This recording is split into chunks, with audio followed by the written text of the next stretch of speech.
जो जिक्र बेमितालाया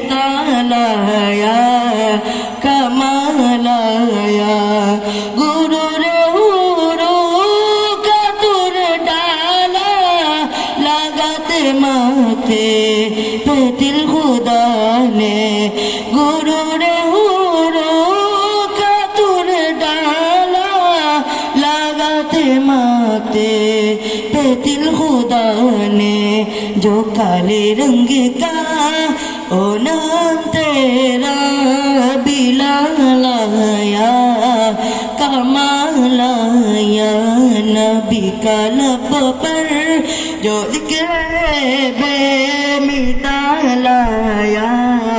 कमालाया नबी का लब पर जो जिक्र बेमितालाया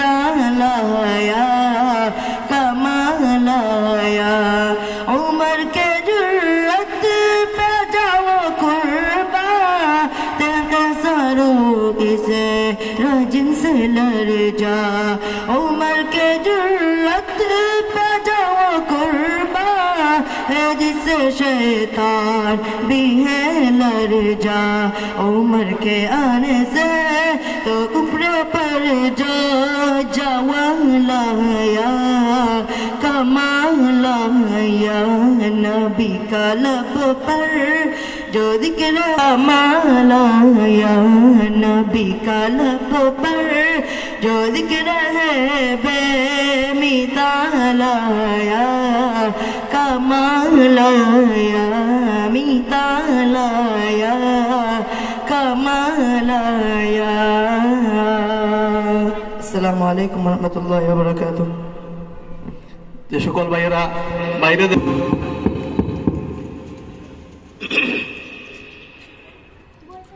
আসসালামু আলাইকুম ওয়া রাহমাতুল্লাহি ওয়া বারাকাতুহু। বিসমিল্লাহির রহমানির রহিম। আলহামদুলিল্লাহ الحمد لله نحمده ونستعينه ونستغفره ونؤمن به ونتوكل عليه ونعوذ بالله من شرور أنفسنا ومن سيئات أعمالنا من يهده الله فلا مضل له ومن يضلله فلا هادي له ونشهد أن سيدنا وسندنا وحبيبنا ومولانا محمدا عبده ورسوله الذي أرسل إلى الناس كافة بشيرا ونذيرا وداعيا إلى الله بإذنه وسراجا وقمرا منيرا. أما بعد فأعوذ بالله من الشيطان الرجيم.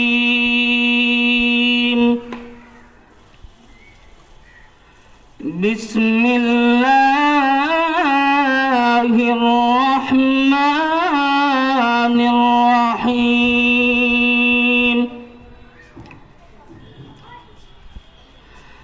يا أيها الذين آمنوا اتقوا الله حق تقاته ولا تموتن إلا وأنتم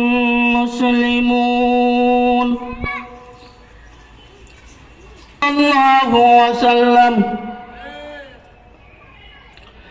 أي الناس أكرم قال أكرمهم عند الله أتقاهم صدق الله العظيم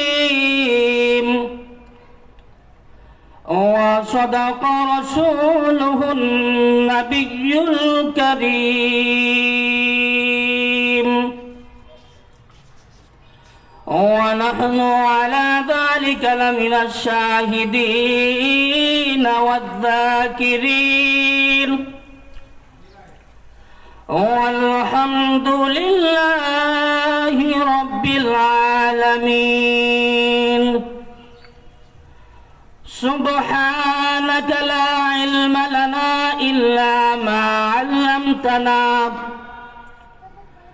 إنك أنت العليم الحكيم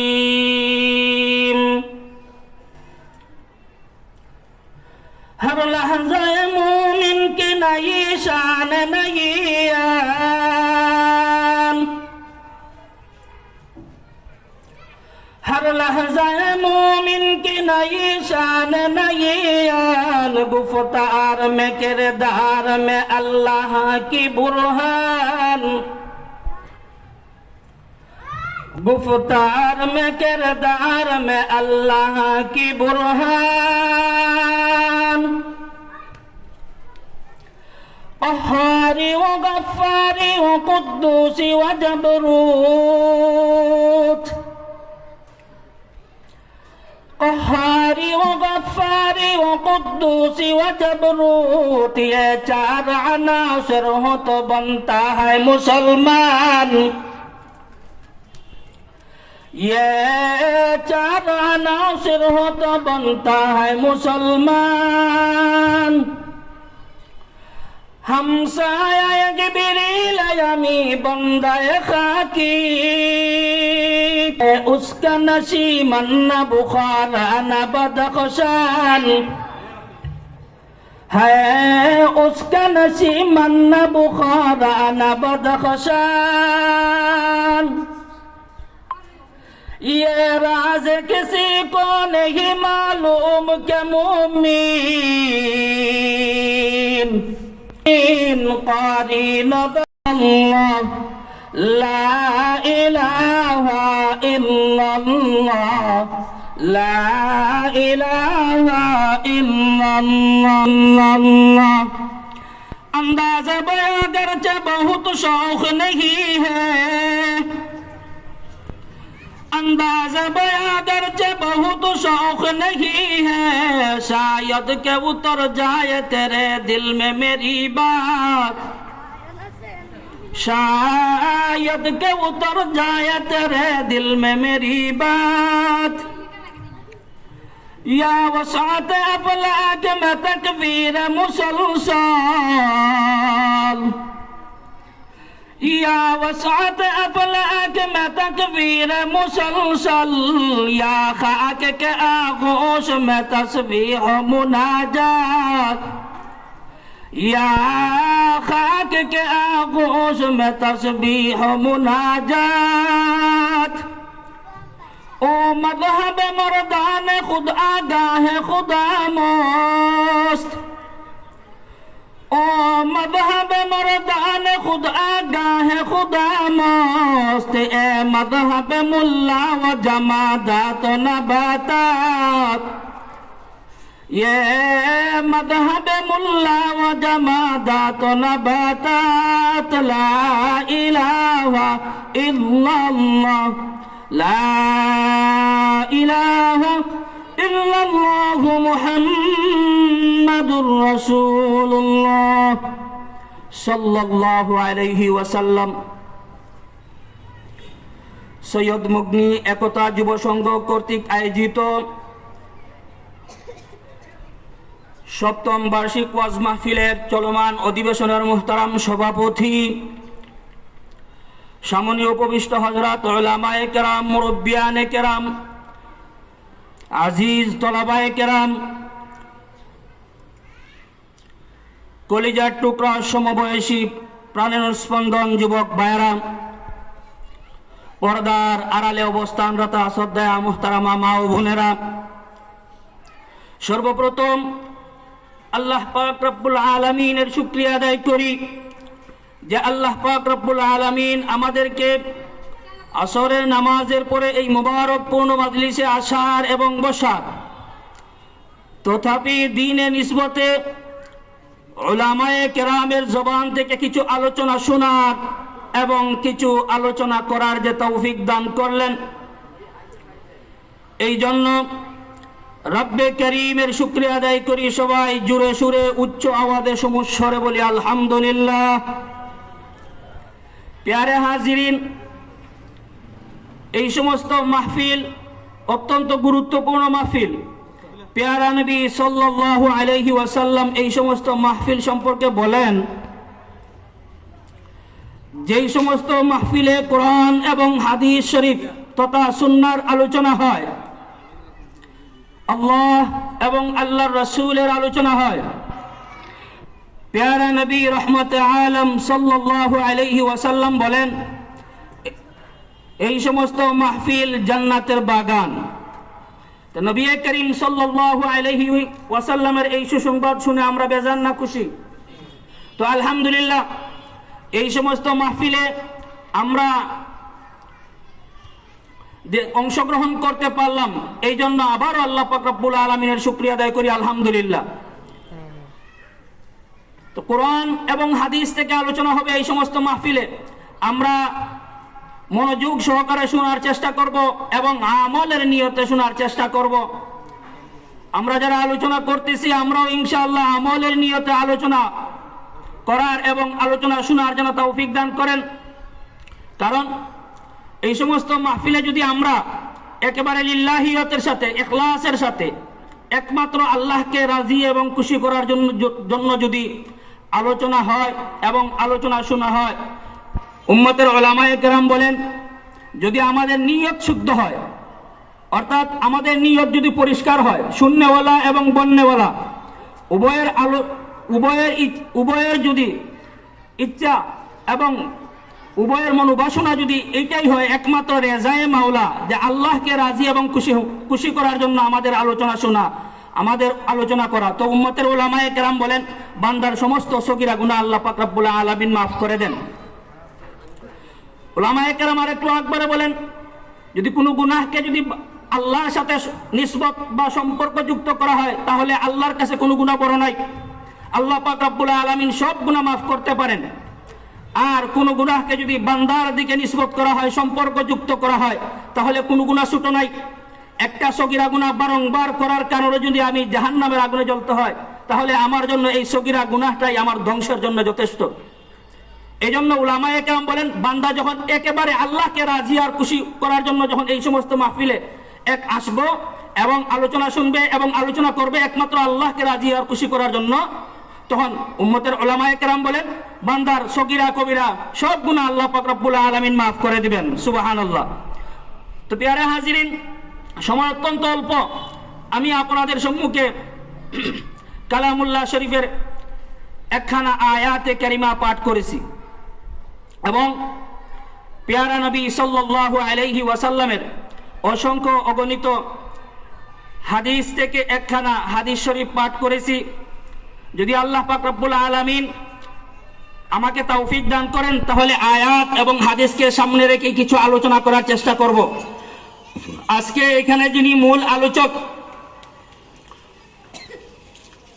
হযরত মাওলানা মুফতি আব্দুল্লাহ আল মামুন সাহেব হবিগঞ্জি, এবং দ্বিতীয়ত যিনি আছেন আমাদের অত্র এলাকার সুনামধন্য ইমাম ও খতিব, আমাদের উস্তাদে মুহতারাম হযরত মাওলানা মুফতি নাসিরউদ্দিন সাহেব বিবারিয়া হুজুর অত্যন্ত গুরুত্বপূর্ণ আলোচনা করবেন।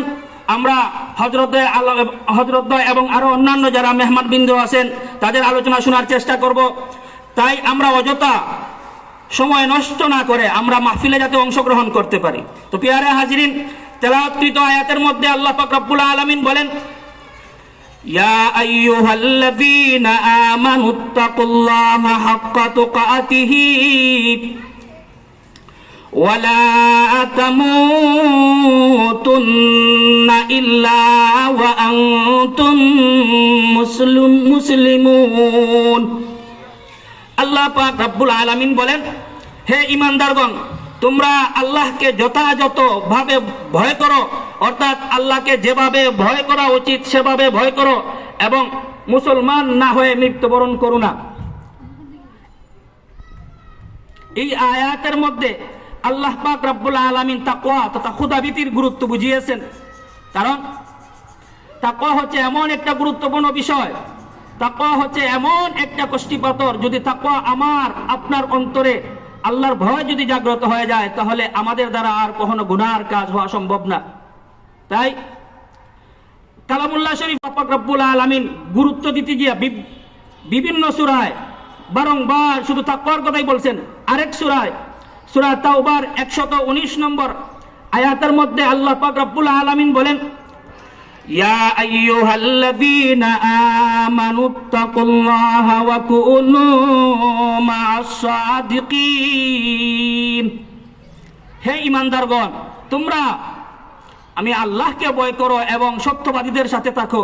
এই আয়াতের মধ্যে আল্লাহ পাক রব্বুল আলামিন তাকওয়া তথা খুদাভীতি আল্লাহর ভয়ের কথা বলেছেন, এবং দ্বিতীয়ত বলেছেন সাদিকিন, সত্যবাদীদের সঙ্গ হওয়ার, সত্যবাদীদের সাথী হওয়ার আমাদেরকে আল্লাহ পাক রব্বুল আলামিন নির্দেশ দিয়েছেন। এই আয়াতের মধ্যে আল্লাহ পাক রব্বুল আলামিন তাকওয়া তথা খুদাভীতির গুরুত্ব বুঝিয়েছেন। এভাবে কালামুল্লাহ শরীফের আরো অসংখ্য অগণিত আয়াতের মধ্যেও আল্লাহ পাক রব্বুল আলামিন আরেক আয়াতে বলেন, ইয়া আইয়ুহাল্লাযীনা আমানুত্তাকুল্লাহা ওয়া কুলু কাওলান সাদীদা يصلح لكم أعمالكم ويغفر لكم ذنوبكم ومن يطع الله ورسوله فقد فاز فوزا عظيما। আল্লাহ পাক রব্বুল আলামিন বলেন, হে ঈমানদার মুমিন বান্দা বান্দীগণ, তোমরা আমি আল্লাহকে ভয় করো এবং সঠিক কথা বলো। আয়াতের প্রথম অংশে আল্লাহ পাক রব্বুল আলামিন বলেন, তোমরা আমি আল্লাহকে ভয় করো এবং সঠিক কথা বলো। আয়াতের পরের অংশে আল্লাহ পাক রব্বুল আলামিন বলেন, ইউসলিহ লাকুম আমালাকুম, আমি আল্লাহ তোমাদের আমল সমূহ সংশোধন করে দেব। আয়াতের পরের অংশে আল্লাহ পাক রব্বুল আলামিন বলেন, ওয়া ইয়াগফির লাকুম যুনুবাকুম, আমি আল্লাহ তোমাদের পাপ সমূহ ক্ষমা করে দেব। আয়াতের পরের অংশে আল্লাহ পাক রব্বুল আলামিন বলেন, আয়াতের পরের অংশে আল্লাহ পাক রব্বুল আলামিন বলেন, যে কেউ আল্লাহ এবং তার রাসূলের অনুসরণ করবে, ওমাই ইউতিল্লাহ ওয়া রাসূলাহু ফাকাদ ফাযা ফাওজান আযীমা, যে কেউ আল্লাহ এবং তার রাসূলের আলোচনা করবে, আল্লাহ এবং রাসূলের অনুসরণ করবে, তো আল্লাহ সে সে এক মহা সাফল্য অর্জন করলো। এই আয়াতের মধ্যে আল্লাহ পাক রব্বুল আলামিন তাকওয়া তথা খুদাভীতির গুরুত্ব বুঝিয়েছেন।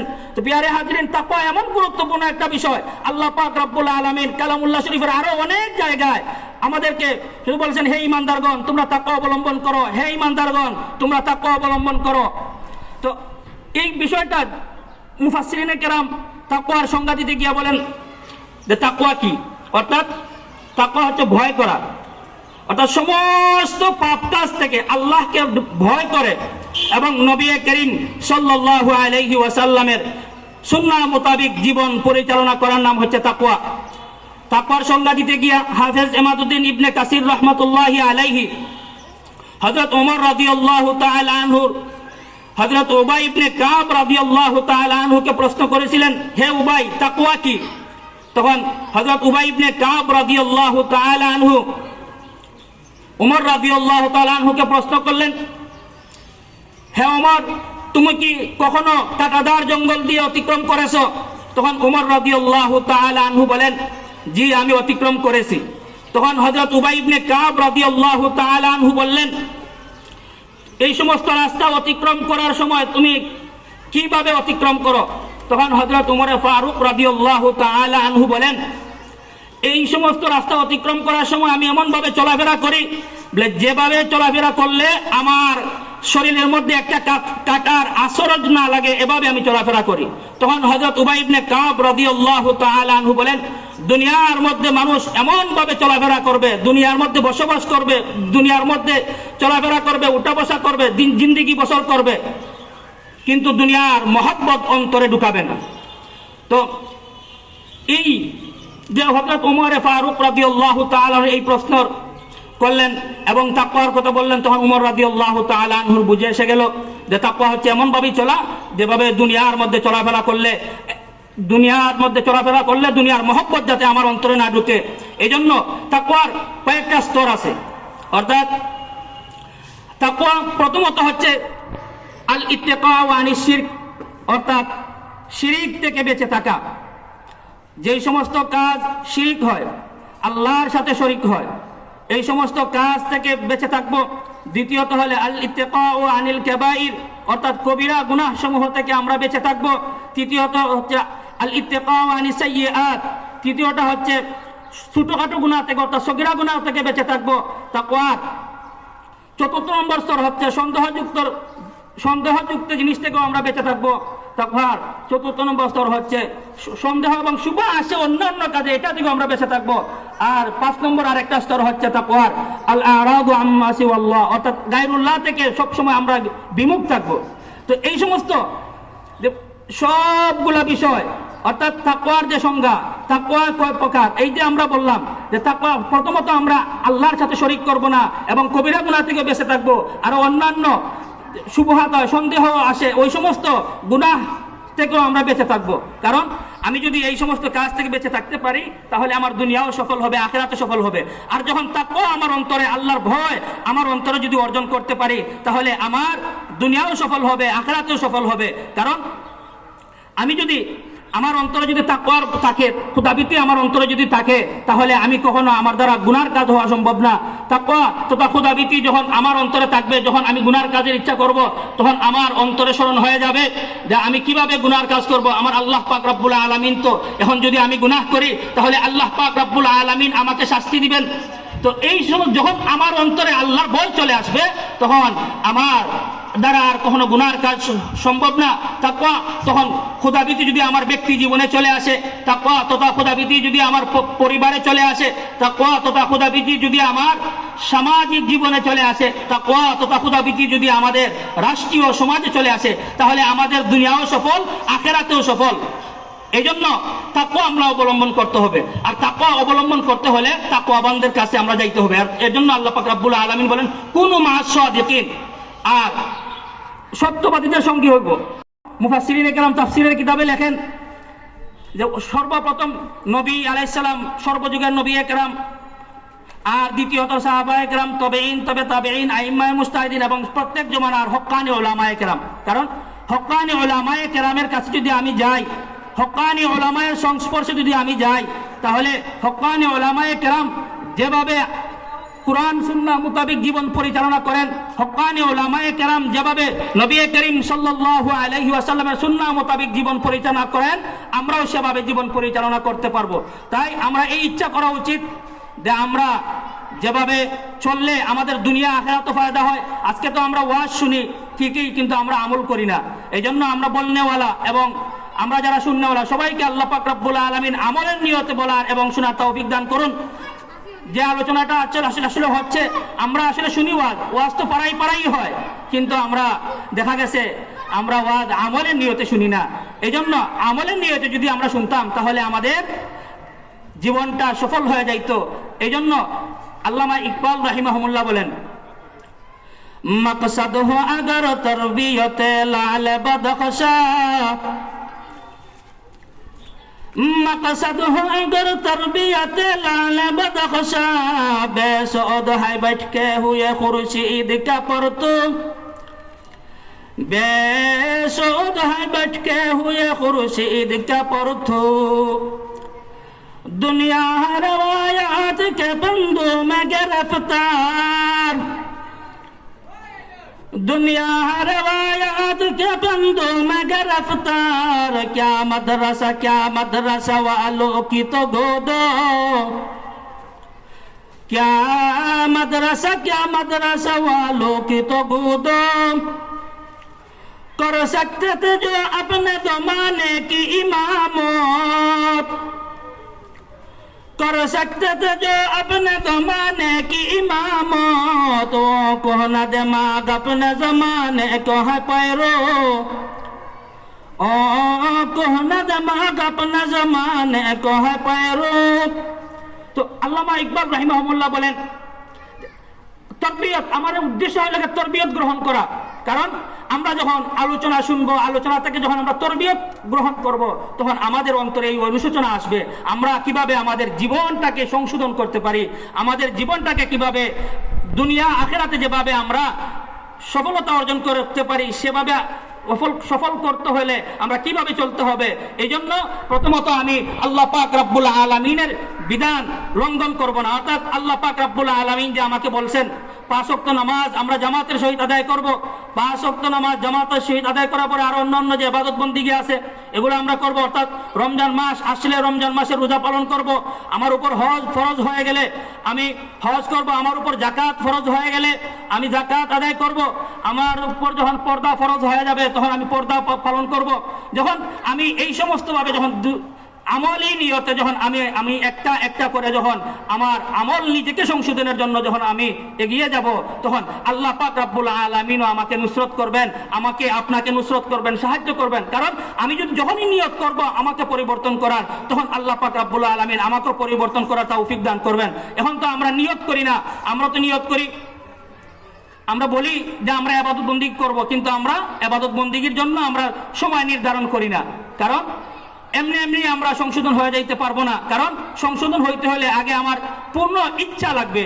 যখন আমি পূর্ণ ইচ্ছা করব তখন আল্লাহ পাক রব্বুল আলামিন আমাকে তৌফিক দিবেন। আর ইচ্ছা মোতাবেক হবে না, এবং ইচ্ছার সাথে সাথে আবার আমি আল্লাহ পাক যে নেকির কাজ, আল্লাহ পাক রব্বুল আলামিনের হুকুম আহকাম পালন করার চেষ্টা করতে থাকবো।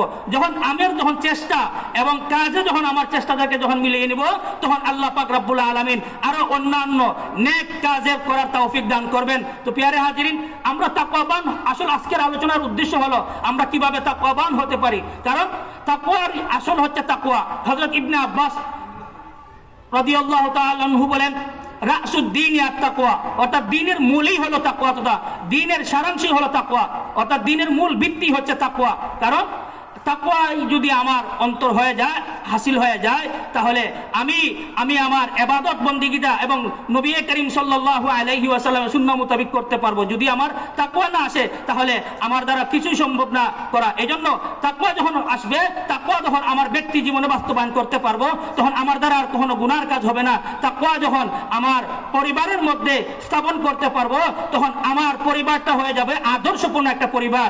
তাকওয়া তথা খোদাভীতি যখন আমার রাষ্ট্রে বা আমার সমাজের মধ্যে যদি আমি প্রতিস্থাপন করতে পারি, স্থাপন করতে পারি, তাহলে আমাদের এই সমাজটাও হয়ে যাবে আদর্শপূর্ণ একটা সমাজ। তাকওয়া অথবা খোদাভীতি আমাদের রাষ্ট্রে যদি বাস্তবায়ন হয়, তাহলে আমাদের রাষ্ট্রটাও হয়ে যাবে আদর্শপূর্ণ একটা রাষ্ট্র। তো প্রিয় হাজিরিন, আমি যখন মানুষের অন্তরে তাকওয়া, সমাজের প্রত্যেক মানুষের, সবার অধিকাংশ মানুষের অন্তরে যখন তাকওয়া থাকবে, সমাজের প্রত্যেক মানুষের অন্তরে যখন তাকওয়া থাকবে, এই সমাজটা যে আদর্শপূর্ণ একটা সমাজ হয়ে যায়, এরই বাস্তব একটা উদাহরণ আমি আপনাদের সম্মুখে পেশ করি।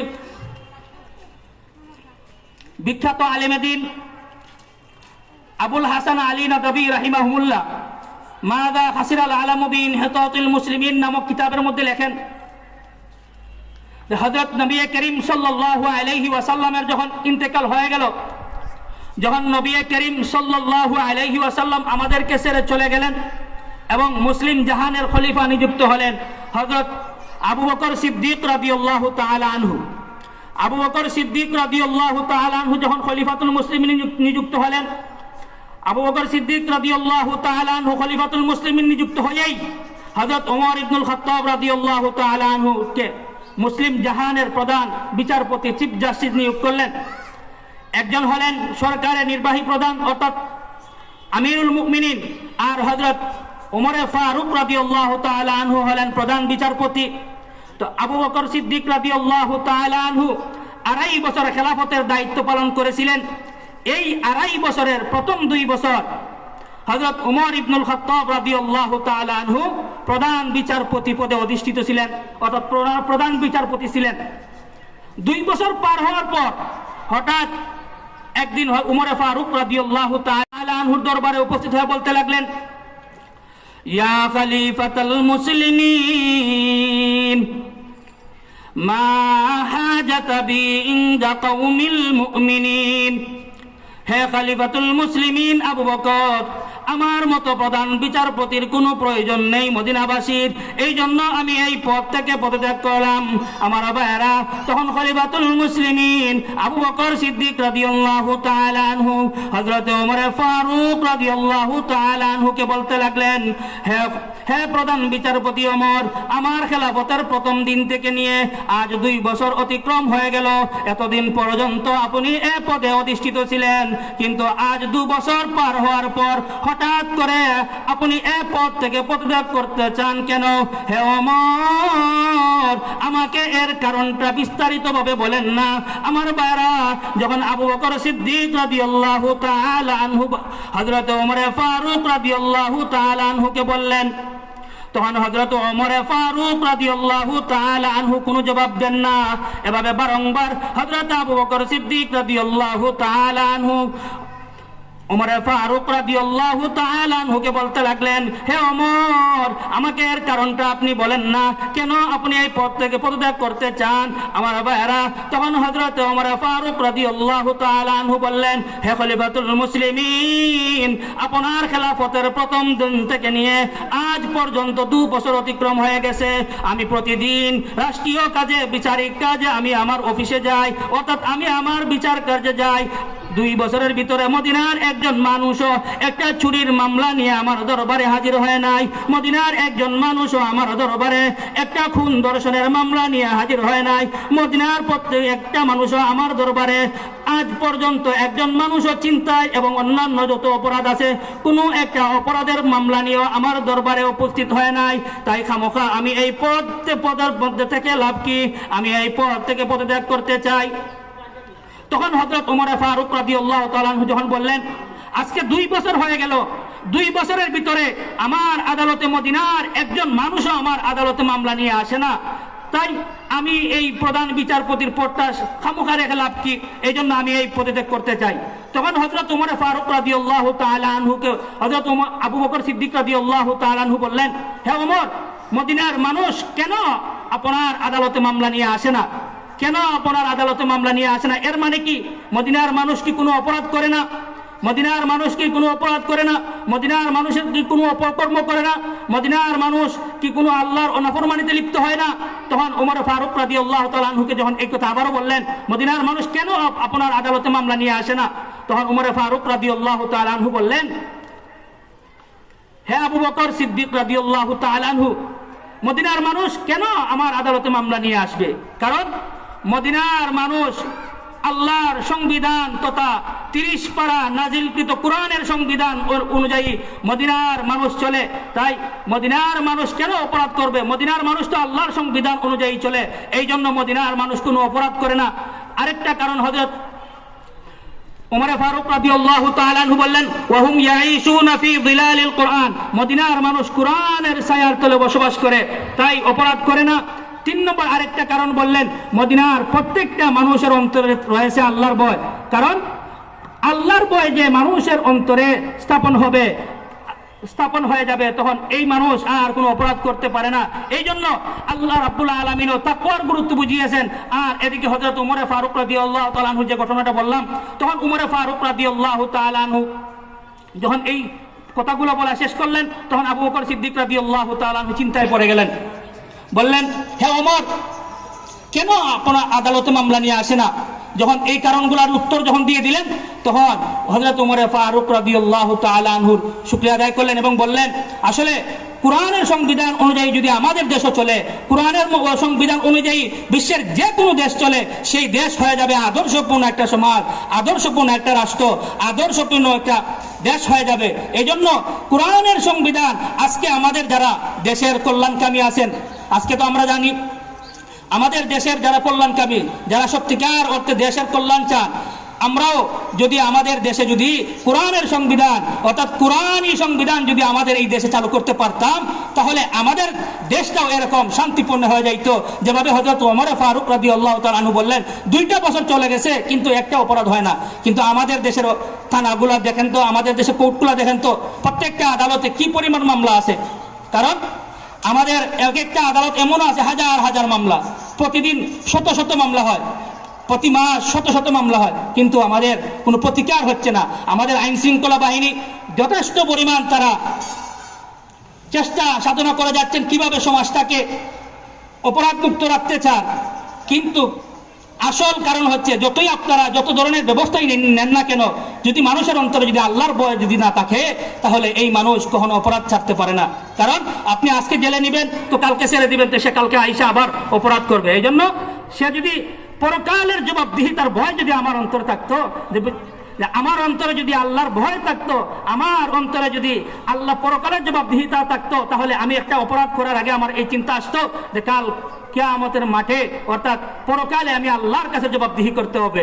আর যখনই আমরা আল্লাহর কাছে জবাবদিহির আমার এই চিন্তা চেতনা আসবে, তখন আমার দ্বারা আর কোনো অপরাধ সংগঠিত হবে না, আমার দ্বারা কোনো অপরাধ সংগঠিত হবে না। যখনই আমার অন্তরের মধ্যে আল্লাহর ভয় চলে আসবে, তখন আমি নামাজ ছাড়তে পারবো না। যখনই আল্লাহর ভয় আমার অন্তরে চলে আসবে, তখন আমার দ্বারা রোজা ছাড়া সম্ভব না। যখনই আল্লাহর ভয় আমার অন্তরে চলে আসবে, তখনই আমার দ্বারা কোনো আল্লাহর বিধান লঙ্ঘন হওয়া সম্ভব না। এই জন্য আল্লাহর ভয় যদি আমরা প্রকৃতপক্ষে যদি স্থাপন করতে পারি, তাহলে আমাদের জীবনটা হয়ে যাবে আদর্শপূর্ণ। পেয়ারা নবী সাল্লাল্লাহু আলাইহি ওয়াসাল্লাম অসংখ্য অগণিত হাদিস শরীফের মধ্যেও রাসূল করিম সাল্লাল্লাহু আলাইহি ওয়াসাল্লাম তাকওয়ার গুরুত্ব বুঝিয়েছেন। আমি যে হাদিসটা পাঠ করেছিলাম যে আবু হুরায়রা রাদিয়াল্লাহু তাআলা আনহুর riwayat, আবু হুরায়রা রাদিয়াল্লাহু তাআলা আনহু বলেন, নবী করিম সাল্লাল্লাহু আলাইহি ওয়াসাল্লামকে জিজ্ঞাসা করা হলো, আন আবি হুরায়রা রাদিয়াল্লাহু তাআলা আনহু قال سئل رسول الله صلى الله عليه وسلم أي الناس أكرم قالهم। হযরত আবু হুরায়রা রাদিয়াল্লাহু তাআলা আনহু বলেন, রাসূল করিম সাল্লাল্লাহু আলাইহি ওয়াসাল্লামকে জিজ্ঞাসা করা হলো, ইয়া রাসূলুল্লাহ, দুনিয়ার মধ্যে সবচেয়ে সম্মানী ব্যক্তিকে? আজকে তো আমরা সম্মানী জানি, যার বেশি সম্পদ আছে তাকে আমরা সম্মানী মনে করি। আজকে তো আমরা আমাদের এই দুনিয়ায় আমরা যাদের অর্থ আছে, যারা ক্ষমতাবান, তাদেরকে আমরা সম্মানী মনে করি। কিন্তু নবীর সাহাবী হযরত আবু হুরায়রা রাদিয়াল্লাহু তাআলা আনহু বলেন, নবী করিম সাল্লাল্লাহু আলাইহি ওয়াসাল্লামকে জিজ্ঞাসা করা হলো, ইয়া রাসূলুল্লাহ, সবচেয়ে সম্মানী ব্যক্তিকে, আল্লাহর কাছে সবথেকে সম্মানী ব্যক্তিকে? তখন নবী করিম সাল্লাল্লাহু আলাইহি ওয়াসাল্লাম বলেন, তোমাদের মধ্যে যারা সবচেয়ে পরহেজগার যে, সেই তোমাদের মধ্যে সবচেয়ে সম্মানী, আল্লাহর কাছেও সম্মানী। তাই আমরা যদি সম্মানী এবং আল্লাহর কাছে যদি আমরা সম্মানী হতে চাই, তাহলেও তাকওয়া তথা খুদাভীতি আমাদের অন্তরে জাগ্রত করতে হবে। তাকওয়া যদি আমাদের অন্তরে এসে যায়, তাহলে আমরা কামিল ঈমানদার হয়ে যাব। আর তাকওয়া আমাদের অন্তর স্থাপন করতে হলে যারা তাকওয়াবান তাদের সাথে যাইতে হবে। আজকে আমরা যারা আলেম আছি, তো আলহামদুলিল্লাহ, যারা দ্বীনের শরীয়তের হুকুম আহকাম জানি, যারা, তারা তো আলহামদুলিল্লাহ। কিন্তু যারা আমরা জানি না, তাদের জন্য দাওয়াত ও তাবলীগ আছে। দাওয়াত ও তাবলীগের মধ্যে সময় লাগাবো ইনশাআল্লাহ, আর চেষ্টা করবো উলামায়ে কেরামের সংস্পর্শে থাকা। যখন আমি আমার ইবাদতটা যখন আমি সংশোধন করতে পারবো, তখন আমার আমলটা যখন উলামায়ে কেরামের নিগরানিতে যাবে। আমরা যারা শরীয়তের হুকুম আহকাম জানি না, যারা গায়রা আলেম, যারা আলেম না, কোরআন হাদিসের জ্ঞান রাখি না, আমরা উলামায়ে কেরামের কাছে গিয়া বলবো, আমার কালিমাটা হয়নি, এটা দেখেন তো, আমার রোজা আমি যেভাবে রাখলাম, আমি নামাজটা আমার নবী করিম সাল্লাল্লাহু আলাইহি ওয়াসাল্লামের নামাজের মতো হয় কিনা, আমার আরো অন্যান্য ইবাদত যখন আমি কোন হক্কানি উলামায়ে কেরামের কাছে সুপর্দ করব, ইনশাআল্লাহ কোন হক্কানি আলেম আপনাকে ভ্রান্ত পথে নেবে না। এই জন্য উদারত আহ্বান থাকবে, যারা আমরা আলেম না, যারা আমরা গায়রে আলেম, উলামায়ে কেরামের সংস্পর্শে যাওয়ার চেষ্টা করব। আর আমাদের যারা যারা আমাদের ভবিষ্যৎ কর্ণধার, আমাদের যারা সন্তান সন্ততি আছে, তাদেরকে আলহামদুলিল্লাহ দ্বীনের মৌলিক বিষয়গুলো আপনি শিক্ষা দিতে হবে, যেটার জন্য পরকালে আপনার জবাবদিহি করতে হবে। আপনার সন্তান ছোট বয়সে, অর্থাৎ আপনার সন্তানকে যদি আপনি তার দ্বীনের মৌলিক বিষয় যদি শিক্ষা না দেন, তাহলে আপনি পরকালে জবাবদিহি করতে হবে, কারণ এটা আপনার হক, আপনার সন্তানকে শিক্ষা দেওয়া। এই জন্য ছোট ছোট বাচ্চাদের জন্য কমপক্ষে নুরানি প্রথম এবং দ্বিতীয় তৃতীয় বর্ষ যদি আপনি পড়ান, তাহলে একদিকে আপনার ছেলে সন্তানরা বাংলা ইংরেজি পড়বে, আবার পাশাপাশি দ্বীনের যত হুকুম আহকাম আছে সেগুলোও আলহামদুলিল্লাহ আমাদের সন্তানরা শিখে নেবে। এই জন্য যে নুরানি মাদ্রাসাগুলো আছে, অন্তত আপনার ছেলেকে আলেম না বানান, কমপক্ষে দ্বীনের ফরজিয়তে দিন, অর্থাৎ দ্বীনের ফরজ, অর্থাৎ দৈনন্দিন চলতে আমার যে পরিমাণ জ্ঞান দরকার এই পরিমাণ জ্ঞানটুকু সে হাসিল করতে পারবে, তারপরে আপনার সন্তানটাকে আপনি স্কুলে দেন। আমাদের যেভাবে আলেমের প্রয়োজন, ঠিক সেভাবে ডাক্তার, ইঞ্জিনিয়ার সবারই প্রয়োজন। এই জন্য আগে আপনার সন্তানকে দ্বীনের শিক্ষা দিতে হবে। যদি আমরা দ্বীনের শিক্ষাটা যদি না দেই, যখন পরকালে যদি আল্লাহর কাছে যদি আপনি যারা অভিভাবক আছেন, আপনাকে যদি পরকালে যদি আল্লাহ আদালতে যদি দাঁড় করে দেয়, বলে আমার পিতামাতারা আমাকে দ্বীনের হুকুম আহকাম, দ্বীনের বিষয়ে দিয়ে আমাকে শিক্ষা দেয় নাই, আমাকে বলেও নাই যে দ্বীনদারি কি, এগুলা বলে নাই। এজন্য আমাদের সন্তানদেরকে কিভাবে বিপদগামী না হয়, কিভাবে দ্বীনদার হয়, সেদিকে আমরা খেয়াল রাখা। আর এগুলো করতে হলেও দ্বীনি মাহফিল, দ্বীনি আলোচনা, দ্বীনি মুজাকারা, দ্বীনি যে জায়গা হয়, অর্থাৎ দ্বীন শিক্ষা যে প্রতিষ্ঠানগুলোয় দেওয়া হয়, ওই জায়গাগুলো আমাদের সন্তানদেরকে ভর্তি করে দিতে হবে। যদি আমরা এগুলো করতে পারি, তাহলে আস্তে আস্তে ইনশাআল্লাহ আমাদের সমাজেরও পরিবর্তন হবে। যখনই তাকওয়া তথা খুদাভীতি আমার অন্তরে চলে আসবে, তখন আমাদের প্রত্যেকেই আমরা আমাদের জীবন পরিচালনার ক্ষেত্রে সর্বদিকে আমরা সফল হয়ে যাব। এই জন্য আল্লাহ পাক রব্বুল আলামিনও বলেন, যদি আমরা তাকওয়া অর্জন করতে পারি, তাহলে আল্লাহ পাক রব্বুল আলামিন কি দিবেন? সূরা তালাকের আরেক আয়াতে বলেন, ওয়া মান ইয়াত্তাকিল্লাহা ইয়াজআল লাহু মাখরাজা ওয়া ইয়ারযুকুহু মিন হাইসু লা ইয়াহতাসিব। আল্লাহ বলেন, যে কেউ তাকওয়া অবলম্বন করবে, আল্লাহ পাক রব্বুল আলামিন তার যত বালা মুসিবত আছে, সব বালা মুসিবত থেকে আল্লাহ পাক রব্বুল আলামিন তাকে উদ্ধার করবেন এবং তাকে তার ধারণাতীত জায়গা থেকে রিজিকের ব্যবস্থা করে দেবেন। আজকে তো আমরা রিজিকের জন্য পেরেশান হয়ে যাই, রিজিকের জন্য আমরা অনেক পেরেশান হয়ে যাই, কিন্তু আল্লাহ পাক রব্বুল আলামিন বলেন, তোমরা যদি তাকওয়াবান হয়ে যাও, তাহলে আরো অন্যান্য যত বিপদ আপদ আছে, যত মুসিবত আছে, সেই সমস্ত মুসিবত থেকে আমি তোমাদেরকে উদ্ধার করব এবং তোমাদেরকে এমন জায়গা থেকে রিজিক দিব যে জায়গা তোমাদের কল্পনায় ছিল না, ওই সমস্ত জায়গা থেকে তোমাদের রিজিক দিব। তো প্রিয় হাজিরিন, আমরা যে আলোচনা করলাম, আসলে আলোচনার মাকসাদই ছিল আমার আজকে তাকওয়া তথা খুদাভীতির। এই জন্য কিছু আলোচনা করলাম। তো যেই আলোচনা করলাম, আমরা যে আলোচনাটা করলাম, যাতে আমাদের এই আলোচনাটা আল্লাহ পাক রব্বুল আলামিন গ্রহণ করেন। কারণ আমাদের এই শোনা, আমাদের এই বলা, এটা যদি আল্লাহ পাক রব্বুল আলামিনের রেজায়ে মাওলার জন্য হয়, তাহলে আমাদের দুনিয়াও সফল হয়ে যাবে, আখিরাতও সফল হয়ে যাবে। কারণ আর আল্লাহ পাক রব্বুল আলামিন আমাদের এই আলোচনাও গ্রহণ করলেন না, আমাদের এই শোনাটাও গ্রহণ করলেন না, তাহলে তো এই আলোচনা করেও আমাদের কোনো ফায়দা নেই। এজন্য আল্লাহ পাক রব্বুল আলামিনের কাছে চাইতে হবে। আল্লাহ পাক রব্বুল আলামিনের কাছে যদি আমরা চাই, তাহলে আল্লাহ পাক রব্বুল আলামিন আমাদেরকে দিবেন। আর আল্লাহ পাক রব্বুল আলামিনের কাছে চাইতে হলেও আমরা আল্লাহ পাক রব্বুল আলামিনের নেক ইবাদত বন্দেগী করে চাইতে হবে। এই জন্য আমার উদারত আহ্বান থাকবে যে আমরা সবাই কিভাবে আমরা শোনার মানুষ হতে পারি, সেদিকে আমরা একটু খেয়াল করব। যদি আমরা এই সমস্ত শোনার মানুষ হইতে হলেও আল্লাহর হুকুম পালন করতে হবে।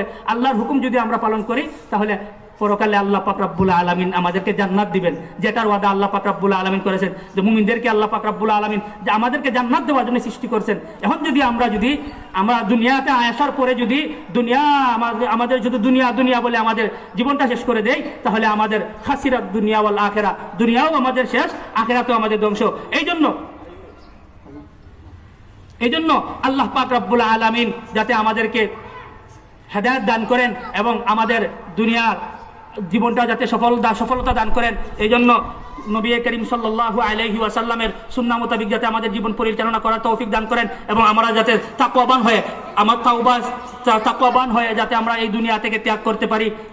এই বলে আমি আমার আলোচনা এখানে শেষ করলাম। ওয়া আখিরু দাওয়ানা আলহামদুলিল্লাহি রাব্বিল আলামিন।